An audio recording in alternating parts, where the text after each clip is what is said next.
Hi, everybody. Welcome to Phil and Dave's Excellent Adventures. Just Dave here. Today I'm talking about the movie The Fall Guy. This review will have spoilers in it, so if you haven't seen the movie yet and you are concerned about spoilers, I would suggest you go and watch the movie first before you watch this review. The Fall Guy is an action comedy film directed by David Leitch, written by Drew Pearce, loosely based on the 1980s TV series about stunt performers that follows a stuntman working on his ex-girlfriend's directorial debut action film, only to find himself involved in a conspiracy surrounding the film's lead actor. Overall, I like the cast in this. Ryan Gosling is very likable as Colt Severs. Emily Blunt as Judy Moreno. She's great in this, and they have really good chemistry together. I liked Aaron Taylor Johnson as Tom Ryder, the sort of Tom Cruise, action movie type guy. Winston Duke's always great. He's in here as Dan, his friend Dan. He's great. He had some good, nice fighting action scenes in there. Hannah Waddingham as Gail. I liked her a lot. I think she's from that Ted Lasso show, which I watched a little bit of. I didn't really get into it, but yeah, she's great. I like Teresa Palmer a lot. I didn't even recognize her. I saw her name in the credits and forgot about her. And then I'm like, who is that? Is that like Elizabeth Banks or something? No, it's Teresa Palmer. Yeah, she was great. And Stephanie Sue from Everything Everywhere All at Once. She's great too. I really liked her in this movie as Alma Milan. Overall, yeah, cast was great. Really enjoyed them. I really liked the cinematography as well. It was done by Jonathan Sela. He's done John Wick, Atomic Blonde, Deadpool 2, Bullet Train. All movies also directed by David Leitch. The music in this was by Dominic Lewis. He started doing a lot of kids' movies like Free Birds, which he actually got an Oscar nomination for. But he also did The King's Man, Violent Night, and Bullet Train. The soundtrack in this one was pretty great too. I love Kiss. It's funny they have "I Was Made for Loving You" show up in here, which is funny because that song was also used in Godzilla Kong a couple weeks ago. And at the time that song was not very well regarded, at least by the hardcore Kiss fans, because it was like a disco song. So it's funny now that however many years later, it's had this resurgence and it's being used, in two different movies. They also use Youngblood's cover of it, which I don't like as much. I'm not really a fan of Youngblood too much. But they have The Darkness in here. I believe in a thing called Love. AC/DC Thunderstruck shows up. Motley Crue, Looks to Kill. Joan Jett, I Hate Myself for Loving You. All great songs. There's also Taylor Swift, which I'm not a big Taylor Swift fan, but I think it worked for this scene. I understood the joke. I didn't know the song, but I understood the joke. Like, oh, it's a sad song, and he's listening to it because he's sad. Okay, fine.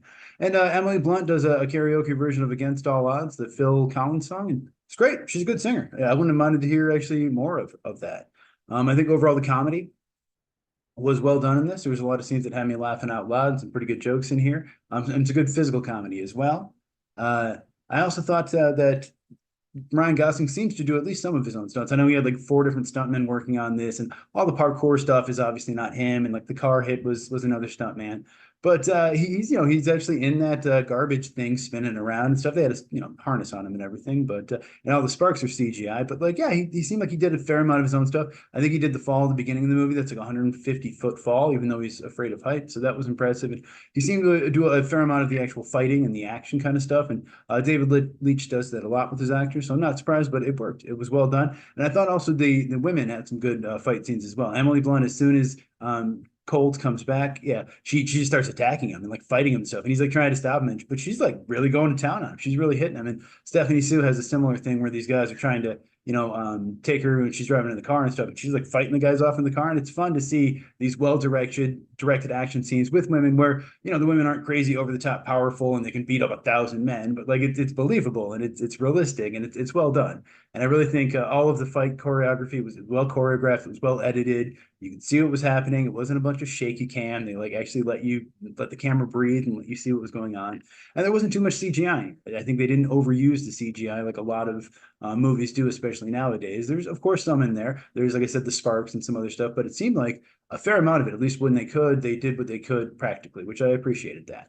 And like I said earlier, I think Gosling and Blunt had some really good chemistry together to the point where I'm watching it like, wait, are they dating in real life? No, he's married to Ava Mendes and she's married to John Krasinski. But I'm like, did they work together before? I feel like maybe they did. I don't know. But either way, yeah, I like them. They got along like that. Like a house on fire. And yeah, it was fun. It was fun to watch it. And I think overall the story was nice. There's a lot of sort of love story in this that I think I kind of knew was going to be there, but the trailers didn't exactly tell you were going to be there. But I don't mind romance. I don't mind a love story. I think it was, fairly well done. And I like the kind of mid-credit scene as well, where you got Lee Majors shows back up and Heather Thomas, and you get some resolution to the entire thing with Tom Ryder. So that was great. I really liked it. far as what I didn't like about the movie, there was some stuff in the trailer that wasn't in the movie. Like there's this scene where he's like riding on like a little razor scooter in the subway, I think, and he like falls off and into the window, and Emily Blunt's like, "Oh, play it back again" and stuff. That's not in the movie at all, I don't think. And then there's a scene where the guy punches him, and he's like, I never forget a fist," and he goes, "Oh, not like that." And I realized after watching the trailer again, I think the "not like that" line was 80 yard after the fact. But yeah, that's not in the movie either, which I'm like, okay, and maybe it didn't work for the scene or whatever. I don't know, but I thought it was kind of funny, so it was kind of surprising to see it. The whole villain recording himself plot is very cliche. I mean, I've seen it 1,000 times. It's funny. My reference is always the movie Dirty Work, the Norm Macdonald movie, because I just like that movie. But it's been done 1,000 times before that. I feel like every cartoon in the '80s had that kind of plot. It was either that or signing a contract without reading it. You know, or like the big scares and of course quicksand or whatever.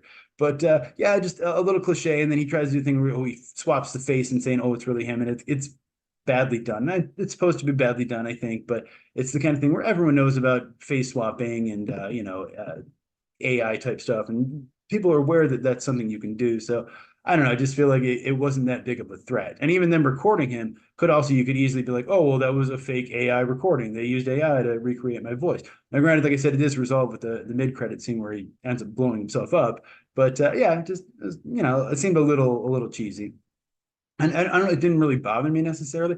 I just found it a little interesting that Judy Moreno was the name of Emily Blunt's character. And Moreno is traditionally like a Spanish or Filipino name. It can be Portuguese or French or Catalan or Italian, but Emily Blunt is English. She's like just straight up white English, as English as you can get, I think. So just sort of an odd choice. And there's a character named Jodie Banks from the original, played by Heather Thomas. So I guess I don't know why they changed the last name, or did they initially mean to cast like a Spanish or Filipina actress or something? Or and then also Stephanie Sue's character is named Alba Milan, which again is like a Spanish or it could be Indian or Italian or maybe even Jewish name, I think. But like Milan is usually Indian or Spanish or Italian, and who Stephanie Sue is Chinese. So it's just kind of an odd choice where I'm like, okay, why name the character Alba Milan? Like Alba is like Spanish for soul, I think, and it's like Jewish for little girl.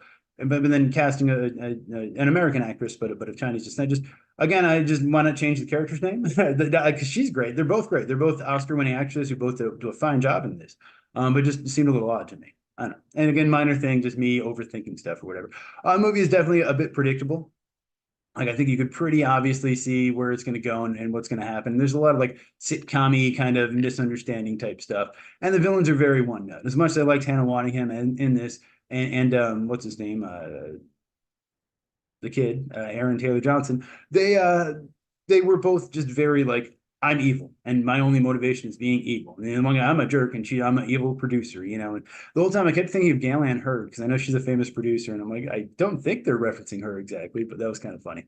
So yeah, other than that, movie is directed by David Leitch. He did Bullet Train, the first John Wick, along with Chad Stahelski, Atomic Blonde, and Deadpool 2. He's also got a stunt background, so I think he worked on The Crow and Fight Club and a bunch of stuff with David Fincher and all that. It was written by Drew Pearce, who wrote Iron Man 3 and Hobbs and Shaw, which was also directed by David Leitch. And it was based on the characters from the TV show created by Glenn A. Larson. Budget on this one is pretty high, $125 to $150 million, meaning that generally speaking, they probably need to make about 300 to break even or possibly more.